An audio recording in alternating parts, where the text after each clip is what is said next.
this is an area that has previously been spared the ground invasion.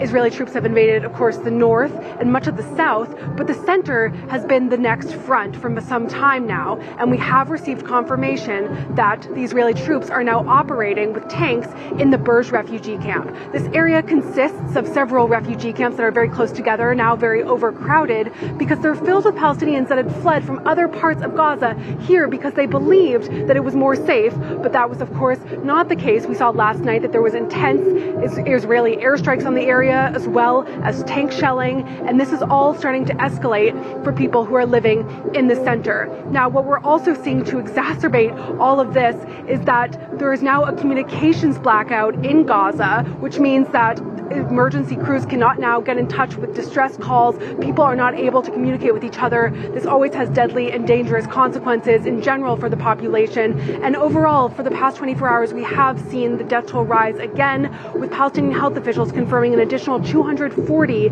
Palestinian deaths in the last day. The Israeli military accused Hezbollah of firing several anti-tank guided missiles across the border. Actually, it said one of them hit a church and wounded an 80-year-old woman who had gone there to pray, and it also wounded another 8 Israeli soldiers, which has been an escalation compared to what we've seen in recent days. And in response, Israel said it was striking Hezbollah targets across southern Lebanon. Our correspondent in southern Lebanon told me that there was heavy tank shelling in the area. And of course, this is just the latest in a sort of low-grade exchange of fire that we've seen repeatedly since the beginning of the war between Israel and Hezbollah. And it has raised fears, as you say, of a wider regional escalation. Of course, not only because Hezbollah has more firepower than even Hamas, but also because Israel has repeatedly made threats. With the latest from Yoav Gallant, the defense minister, he said that if Hezbollah continues to escalate, that Beirut will meet the same fate as Gaza City.